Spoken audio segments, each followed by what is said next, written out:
In the beginning was the Word, and the Word was with God, and the Word was God. In almost every single ancient culture, there is mention of the power of the spoken word. In ancient India, the Vedas were composed in Sanskrit and transmitted orally for centuries before even being written down. Recitation of the Vedas was a very, very crucial practice, and precise pronunciation was considered even more crucial for its effectiveness. Also, the most interesting is the mantras, which are sacred sounds, syllables, or phrases that are repeated in prayer, meditation, and rituals. Now, the practice of chanting mantras such as Om or the Gayatri mantra is a key aspect of Hinduism, Buddhism, and even Jainism.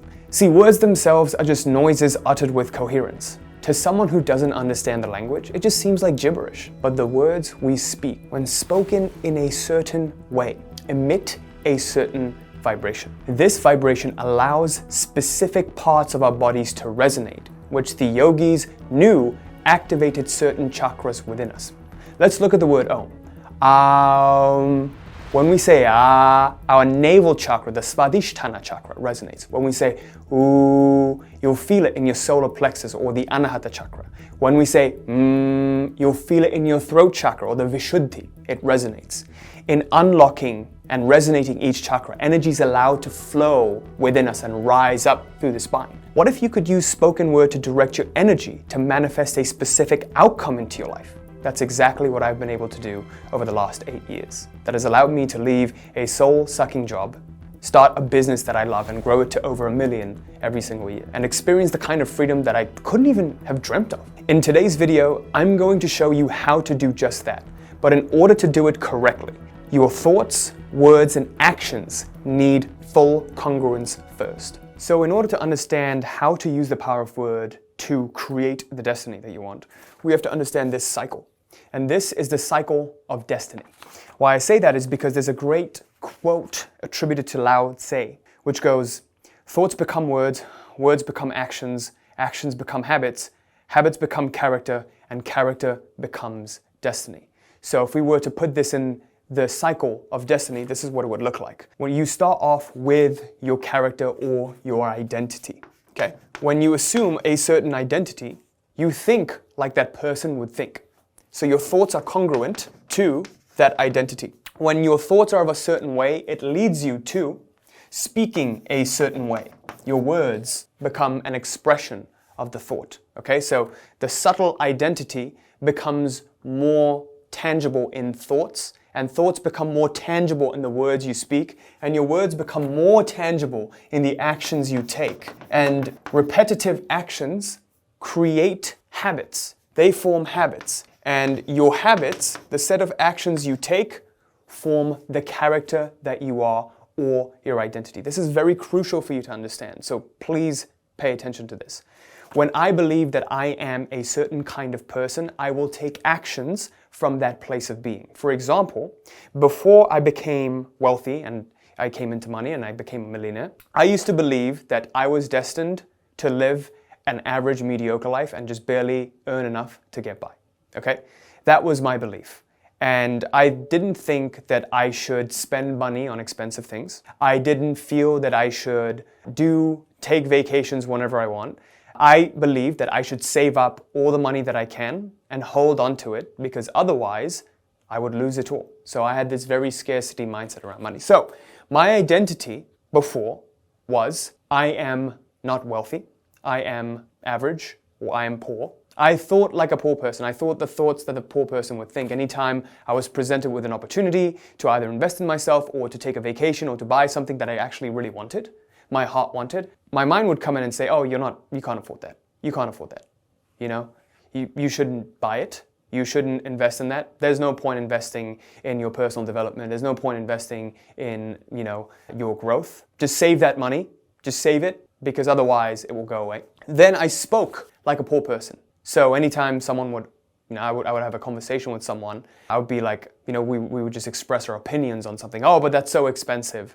Oh, wouldn't it be nice to have this car? But it's just too expensive. Wouldn't it be nice to buy that thing? Oh, it's just too expensive. So I was always speaking like a poor person, and I would talk about the economy like, oh, now's not a good time to start a business. Oh, I'm not good enough to do that. I would speak those words aloud. And then I would take actions like a poor person. I would hoard my money. Every penny that I would receive, I would try to put it into a savings account. Just save, save, save. Which then formed habits of me being a poor person. So then I strengthened this character, this poor person character who's never good enough. Which then reinforced that identity. In order to change that, do you know what I had to do? I had to act against myself. Within each and every single one of us, there are two selves. Your old self, who you have been conditioned to be currently, and who you would like to be, your new self, your ideal self, your 2.0 self. The 2.0 self is very, very weak. The reason you're not experiencing what you want in your life right now is because in your body you hold on to that old self, that old programming, the comfort zone. Whenever you're presented with an opportunity, your immediate answer is no, don't do it, not safe, too risky, might lose it all. Protect, protect, protect. We are more afraid of losing $100 than making $100. So I had to change my identity and how I viewed myself first before I could change this whole cycle.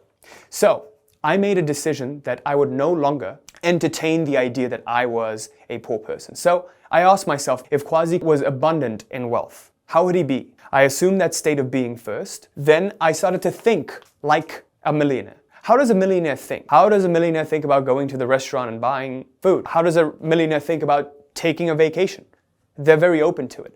And I started, going on my computer and start searching up different vacation ideas, looking up cars and like the car I wanted to drive. Like, oh, if I were really, really wealthy, this is what I would do. This is what I would be thinking about. And I would also be reading the kind of books that millionaires read. Millionaires probably read books about investing.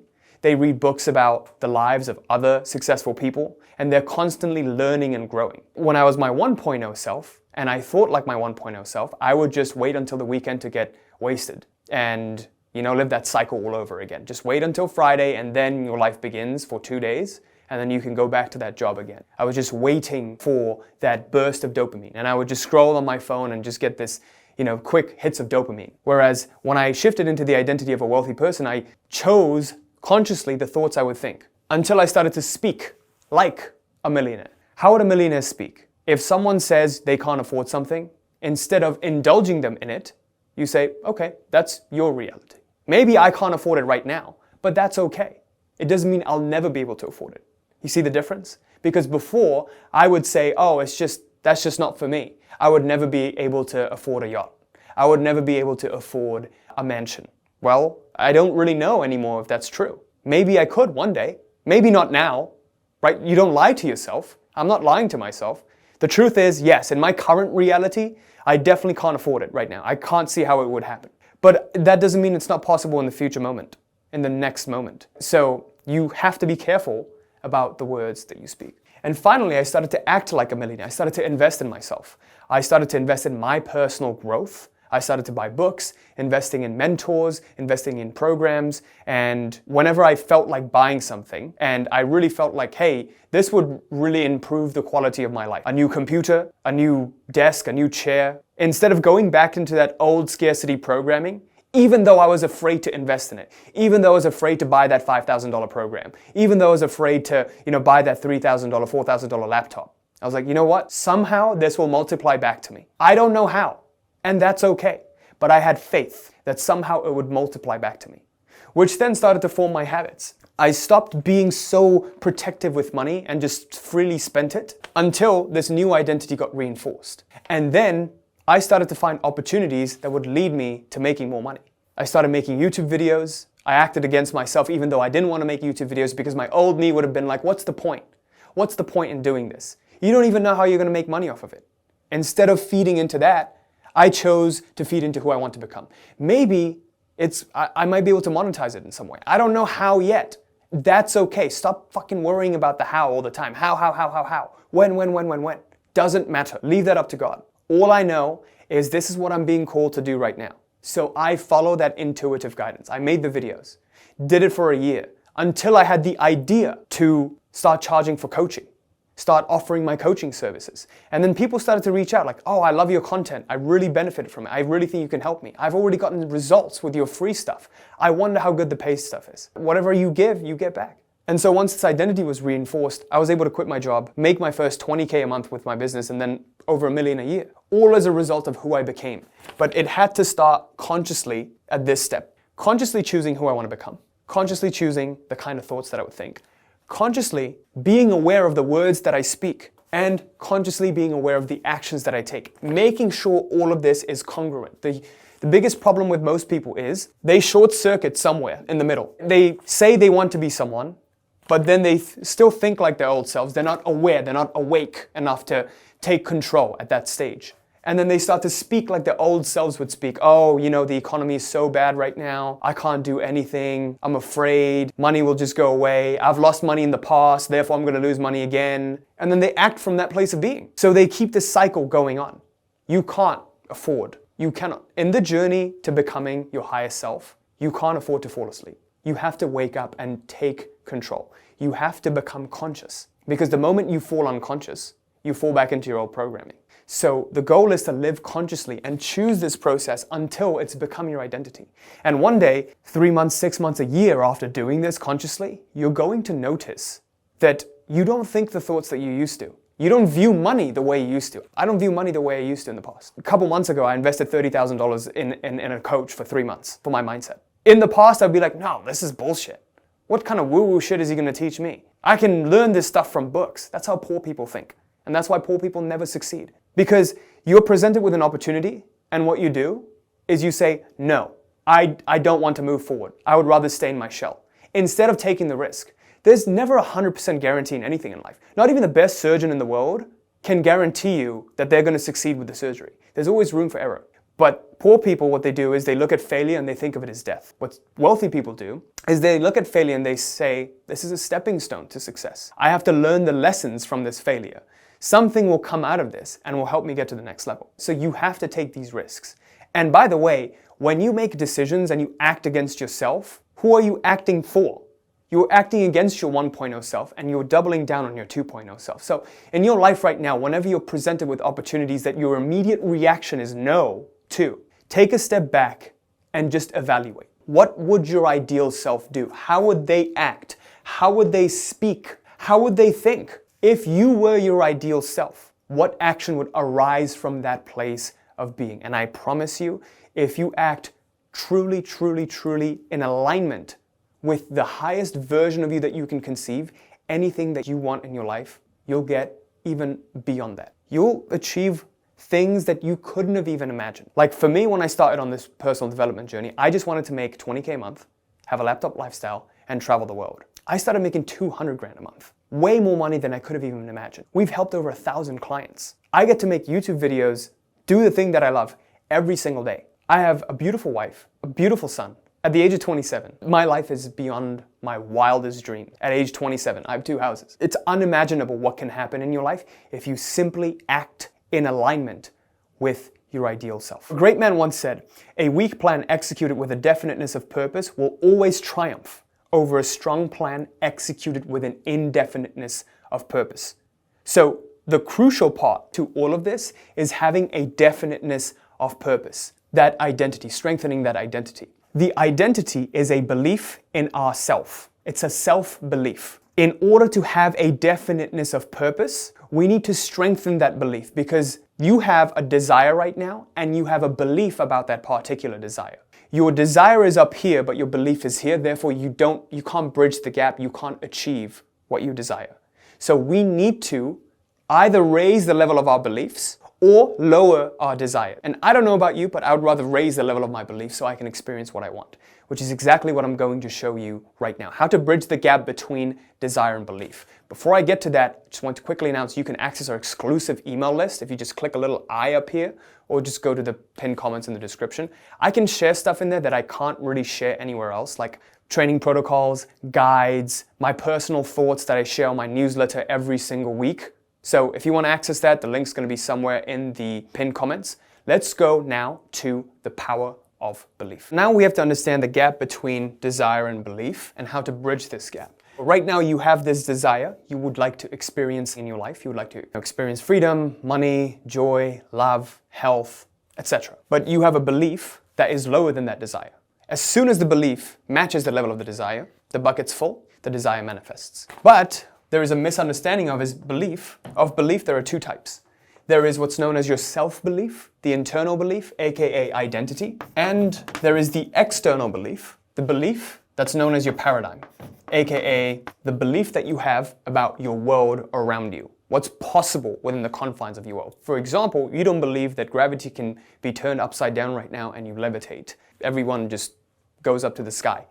That belief isn't there because you've made certain agreements when you came into this earth to abide by the laws of nature, and that's exactly what's happening. When we look at this, we know that there's a delta, a difference between belief and desire. We need to bridge the gap between both of these. To give you an example, let's go back to 2019 when I got started on this journey. I wanted to quit my job and start a business that would give me freedom. I had an identity and a belief about the world around me that didn't serve me, okay? Prior to that, my 1.0 self had this identity and this belief. My identity was, I'm not good enough, not techie enough, to go ahead and set up all of this and start an online business. I didn't know how.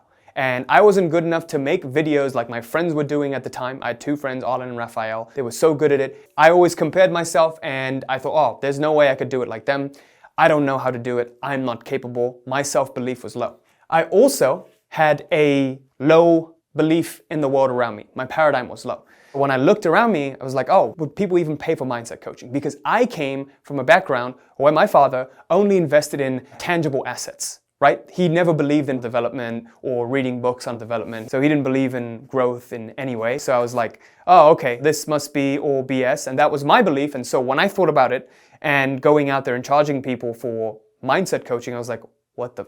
No, like no one would pay for it. Especially, why would anyone pay me? 20-year-old college student working on mindset coaching. Why would anyone do that? So my identity and my paradigm were very, very low, but I had to bridge the gap between my desire was to get to 20K a month and the path that I saw was YouTube, sell coaching. I had to become the kind of person who was worthy of making 20K a month, and I had to believe that the world around me would pay me for this service. I have a wonderful business in a wonderful way, and I deliver a wonderful service for wonderful pay. That's what I had to believe. That's what my affirmation had to be.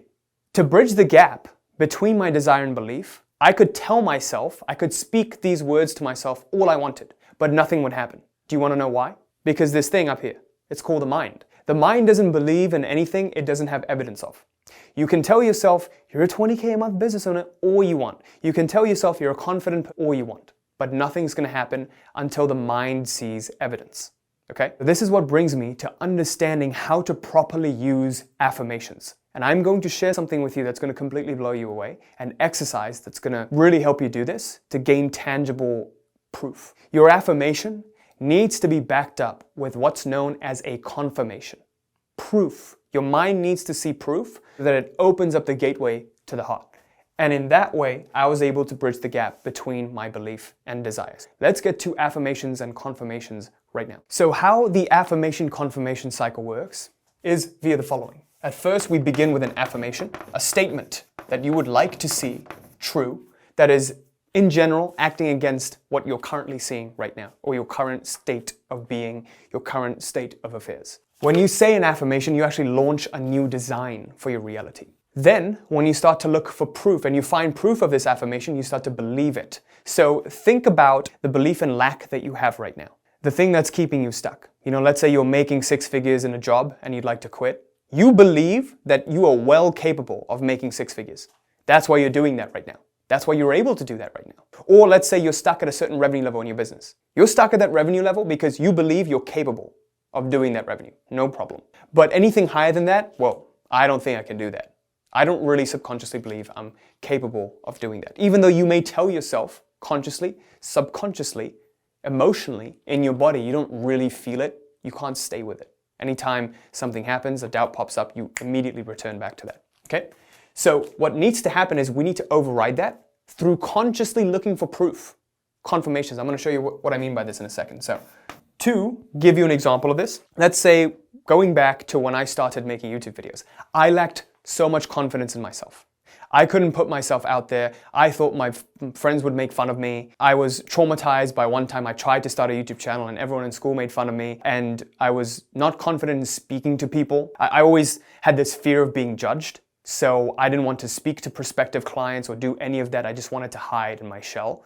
So I lacked confidence to take the actions that I needed to take, but I acted against myself. So I told myself, Quazi is a confident person. I am a confident person. I am good enough to do this. I'm a great video maker. So my affirmation was I am a great video maker, and people love my personal development stuff. People love my mindset stuff. People love my reality creation stuff. Back then I had no videos, no channel, right?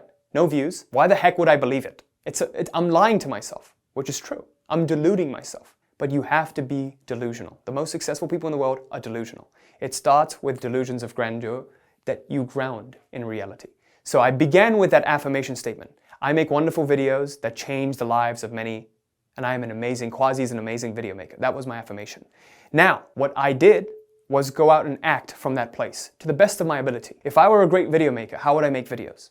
From that identity, taking that action from that identity. So I made videos. And then when I made these videos, I said, you know what? I don't care how it went, relieving all the pressure off myself. I don't care. I'm just gonna make these videos without any judgment. Made videos, put them out there, shared it with my people, on my Facebook, anywhere else, Instagram. And then I started to get comments. And in those comments, there were some really weird ones, like, oh, what the fuck is this? Not many of those at first, but a lot of them were encouraging. Like, oh, this is wonderful, this is amazing, I really learned a lot from this, etc. And I focused on those. I focused on 2 or 3 great comments, which said, oh, this was really good. I actually learned a lot from this. And I used that to make myself feel good about being a really good video maker, about being a confident video maker. You can go back to my channel, to my oldest video, and you can see the kind of demeanor I had and the change that's happened throughout the years, all as a result of me doubling down on this. You can see my level of confidence, my certainty, how I spoke, everything changed because I strengthened this and I practiced this, right? It became a habit. This identity has become strengthened.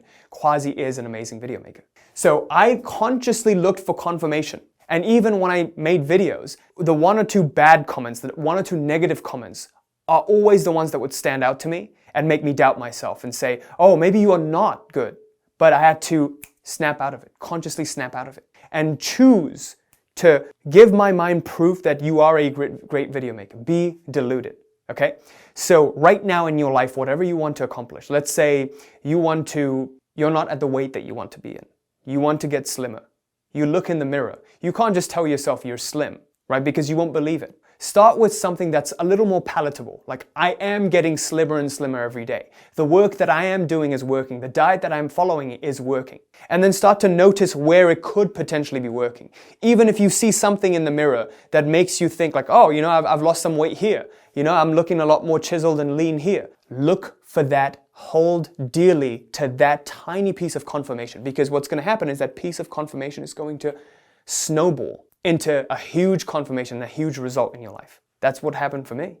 I started getting maybe 1 or 2 views a video to now getting over 100,000 views a video, right?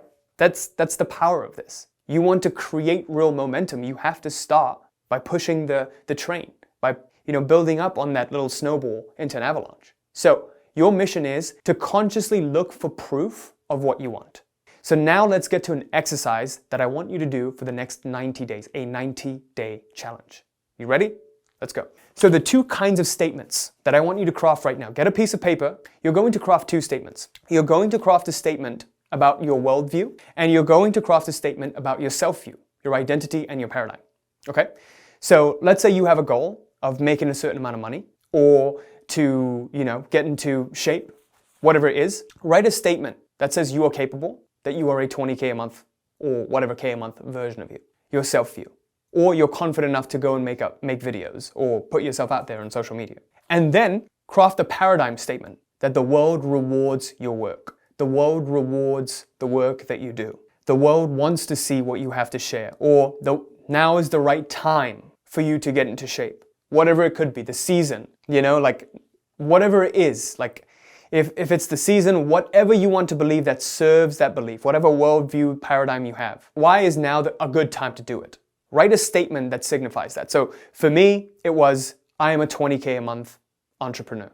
Quazi effortlessly makes $20,000 a month. You can do this in third person, you can do it in first person. I like to do it in third person because I believe the character is moldable and changeable. So Quazi effortlessly makes 20K a month through his amazing videos. And then my worldview was, people are interested in personal development and mindset coaching, and they flock to Quazi's material. And then what I did was, what I want you to do is create 2 columns for each, and you're going to look for confirmation every single day. You're going to write down 1 confirmation at the end of each day, whatever it is. I don't care how little it is. If you want to become more attractive, then someone on a Starbucks line stared at you for longer than 3 seconds. Oh, they were showing interest in me. Whatever it is, be as diluted as possible. And feel what it feels like to actually have that reality be confirmed. In our customer community, we have this post called Confirm Becoming, and we see all of these posts, and it's crazy to see the little confirmed becomings for one particular customer and how it snowballs into them starting to make 50K a month, 100K a month in their businesses. So go ahead and do this practice for the next 90 days. Every single day at the end of the day, you're going to write down 1 confirmation of something that happened that served either the worldview and the self-view.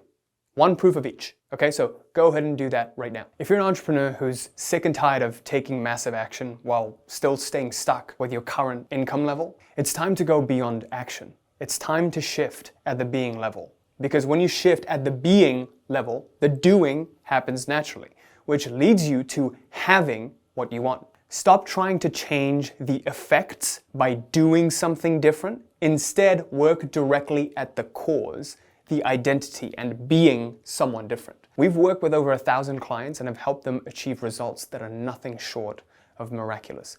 Take a look at Mick, who just joined us 2 weeks ago and made 21K in the first 7 days of launching his new coaching business. Or Vishaka, who was able to replace a full-time 9-to-5 job with her freelancing work by shifting at the core being level, now doing what she loves and having more time freedom. So, if you'd like results like Mick and Vishaka, click the link in the pinned comments or description to apply to see if you qualify.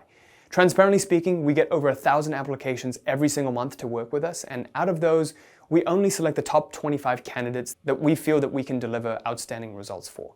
I have not seen any other programs get the kind of results our clients get. So if you're an entrepreneur that's sick of the income ceiling, just click on the application below to fill it up, and I'm looking forward to potentially working with you.